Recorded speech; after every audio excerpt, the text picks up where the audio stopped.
जून 2020 एक और जहां गलवान घाटी में भारत और चीन के बीच हिंसक झड़प चल रही थी, जिसमें एक कमांडर सहित 20 भारतीय सैनिक शहीद हो गए, तो वहीं 38 चीनी सैनिकों को गलवान नदी ने अपनी लहरों के साथ बहा दिया।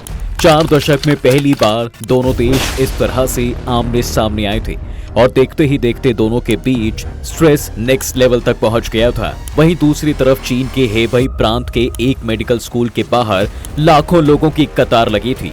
एक्चुअली वहां कांसे से बनी एक मूर्ति का अनावरण हो रहा था और वो लोग उस मूर्ति के सामने नतमस्तक थे, जो एक भारतीय डॉक्टर की थी।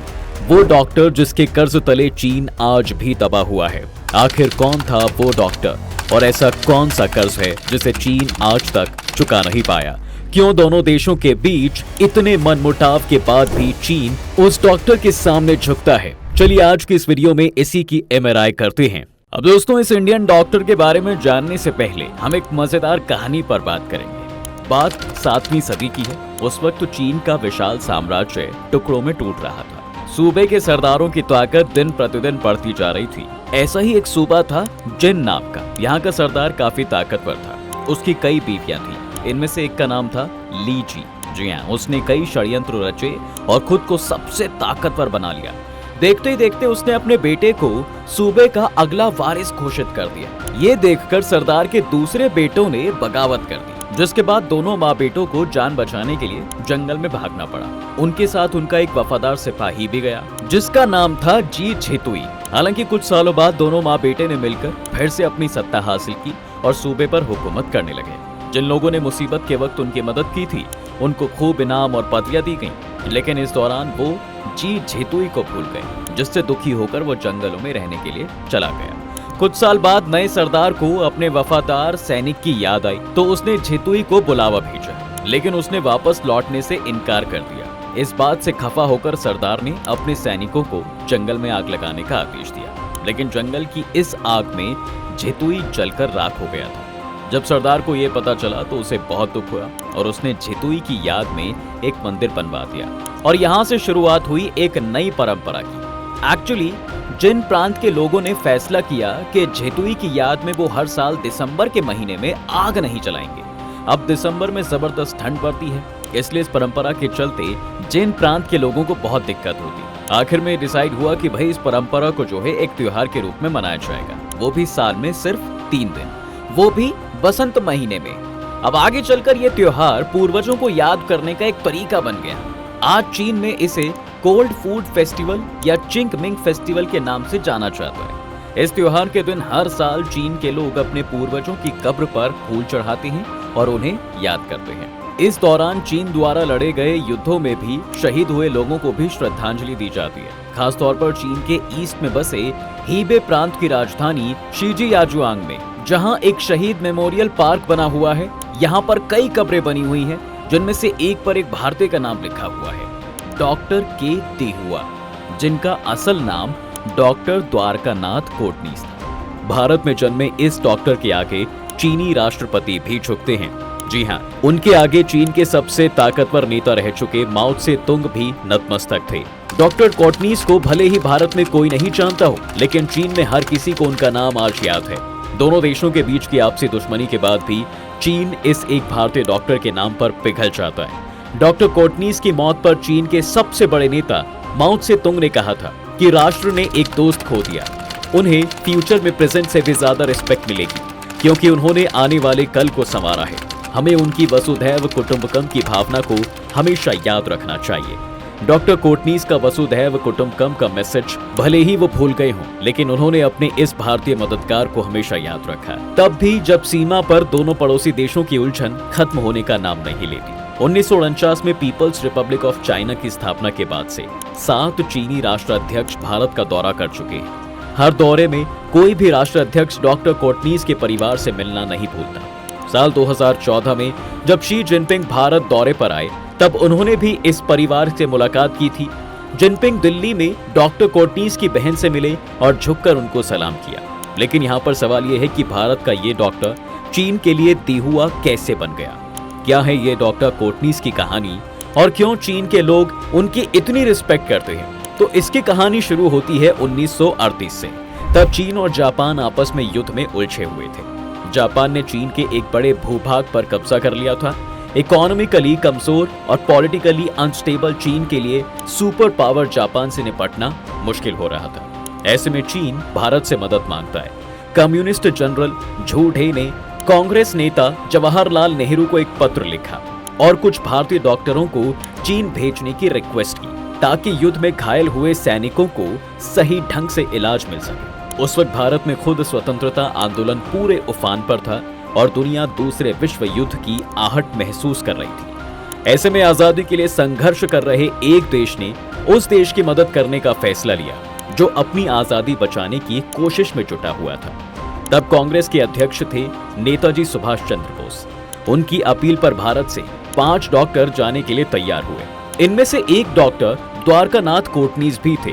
डॉक्टर द्वारकानाथ कोटनीस का जन्म महाराष्ट्र के सोलापुर में हुआ था। उन्होंने बॉम्बे यूनिवर्सिटी के सेठ जीएस मेडिकल कॉलेज से ग्रेजुएशन किया। जब नेताजी ने अपील की तब कोटनीस की उम्र केवल 27 साल थी। वो पोस्ट ग्रेजुएशन की तैयारी कर रहे थे। सपना था दुनिया घूमने और लोगों की सेवा का। अब एक मौका उनके सामने आ खड़ा हुआ था, लेकिन परिवार वाले हिचक रहे थे। कोटनीस की छोटी बहन मनोरमा की माने तो घर में ज्यादातर लोगों को चीन के बारे में बहुत थोड़ी नॉलेज थी। हमें बस इतना पता था कि चीन से लोग आते हैं और चीनी सिल्क बेचते हैं। फिर भी उनके घर वालों ने कोटनीस के फैसले की रिस्पेक्ट की और उसे जाने की परमिशन दे दी। ये टीम सितंबर 1938 में चीन पहुंची। वहां पर टॉप लीडर्स ने भारतीय डॉक्टरों का स्वागत किया। अगले करीब 5 सालों तक कोटनीस ने सैकड़ों लोगों की जानें बचाई। मोबाइल क्लिनिक के जरिए वो जरूरतमंद तक किसी मसीहा की तरह पहुंचते। एक वाक्य तो उनके साथ हमेशा के लिए जुड़ गया। बताया जाता है कि एक बार उन्होंने लगातार 72 घंटे तक घायल सैनिकों के ऑपरेशन किए। इस एक लड़ाई में उन्होंने 800 घायलों का इलाज किया, वो भी बिना कोई नींद लिए।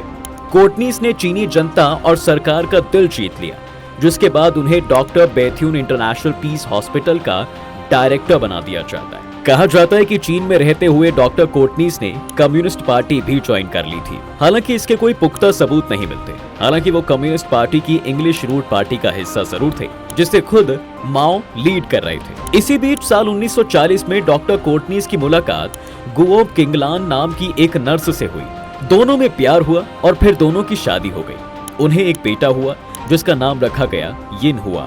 एक तरफ युद्ध तो दूसरी तरफ प्यार की ये कहानी चल रही थी, लेकिन ज्यादा समय तक नहीं। कई घंटे बिना रुके काम करने का असर उनकी सेहत पर दिखने लगा। डॉक्टर कोटनीस कमजोर पड़ने लगे, जिसके चलते 9 दिसंबर 1942 को महज 32 साल की उम्र में उनकी मौत हो गई। लेकिन हर चीनी के दिल में वो आज भी जिंदा हैं। यहाँ तक कि 1962 भारतीय चीन युद्ध के बाद भी चीन उन्हें लगातार सम्मानित करता रहा। उनके नाम पर चीन में एक म्यूजियम, एक मेडिकल स्कूल और एक मेडिकल कॉलेज बनाया गया, जिसकी स्थापना 1992 में की गई थी। कोटनीस का चीन में इतनी रिस्पेक्ट है कि 2020 में जब भारत चीन के रिश्ते नाजुक दौर से गुजर रहे थे, तब भी चीन में उनकी मूर्ति का अनावरण किया गया। यहाँ पर कोटनीस की एक पत्थर की प्रतिमा भी है। उनके नाम से बने एक मेडिकल स्कूल में आज भी बच्चे जब पास होते हैं तो डॉक्टर कोटनीस के नाम की शपथ लेते हैं कि वो भी दिहुआ की तरह लोगों की सेवा करेगा। मुंबई में चाइनीज काउंसुलेट और पुणे में काम कर रही एक चीनी कंपनी ने डॉक्टर द्वारकानाथ कोटनीस के होम टाउन सोलापुर में डॉक्टर कोटनीस फ्रेंडशिप स्कूल बनाने के लिए 50 लाख रुपए खर्च किए हैं। चीन मानता है कि डॉक्टर कोटनीस की मदद का जो कर्ज उसके सिर पर चढ़ा हुआ है, वो कितना कुछ भी कर ले उसे उतार नहीं पाएगा। 10 अक्टूबर को कोटनीस का जन्मदिन पड़ता है। इस बार भी चीन ने उन्हें बहुत ज्यादा याद किया। वहीं पिछले साल डॉक्टर कोटनीस की 80वीं बरसी थी, तब चाइनीज काउंसिल जर्नल ने घोषणा की थी कि उस महान व्यक्ति का कर्ज चुकाने के लिए चीन एक छोटी कोशिश जरूर करेगा। उन्होंने कहा था कि सोलापुर में डॉक्टर कोटनीस फ्रेंडशिप स्कूल बनाया जाएगा। वो कोटनीस जिसे चीन अपना बेटा और दोस्त मानता है, अब वो स्कूल बनकर तैयार है। काउंसिलेट जनरल कोंग चियान हुआ पुणे में काम कर रही चीनी कंपनी यप इंडिया के सीईओ चेन हुआझू और सोलापुर म्यूनिसिपल कॉर्पोरेशन कमिश्नर शीतल तेली उगले ने इस स्कूल का उद्घाटन किया था। डॉक्टर कोटनीस की जिंदगी पर 2 फिल्में बन चुकी हैं, एक भारत में और एक चीन में। साल 1946 में मशहूर एक्टर डायरेक्टर वी शांताराम ने उनकी जिंदगी पर एक फिल्म बनाई थी, जिसका नाम है डॉक्टर कोटनीस की अमर कहानी। इस फिल्म में शांताराम ने कोटनीस का किरदार निभाया। इसका एक सीन है जिसमें कोटनीस परिवार से विदा लेते हैं। बेटे को विदेश भेजते समय बूढ़े बाप के हाथ से उसकी लाठी गिर जाती है। ये सिग्नल था उस त्याग का जो एक परिवार ने किया और जो आगे चलकर कोटनीस करने वाले थे। डॉक्टर कोटनीस ने अपने स्ट्रेस एंड कॉन्फ्लिक्ट के बारे में भारत में अपने परिवार को कभी नहीं बताया। वो चिट्ठियां लिखते और उसमें अच्छी बातें ही होती। इसी कारण वो चीनी जनता की नजरों में इतना ऊंचा उठ गए। कोटनीस की मौत के बाद उनकी पत्नी ने दूसरी शादी कर ली। हालांकि क्विंगलान कई बार भारत आई। यहाँ वो डॉक्टर कोटनीस के परिवार से भी मिली। उन्हें भारत चीन के कई प्रोग्राम्स में बुलाया जाता था। लेकिन 2011 में क्विंगलान की भी मौत हो गई। क्विंगलान ने कोटनीस पर एक किताब भी लिखी थी जिसका नाम है माई लाइफ विद कोटनीस। ये हमें बताती है कि कैसे एक डॉक्टर इतना बड़ा नायक हो सकता है जिसके सामने दो मुल्कों की कड़वाहट भी कम हो जाए। छोटी सी उम्र में डॉक्टर कोटनीस भारत चीन दोस्ती की वो कहानी लिख गए जिस पर भारत चीन दोनों देशों को नाज है।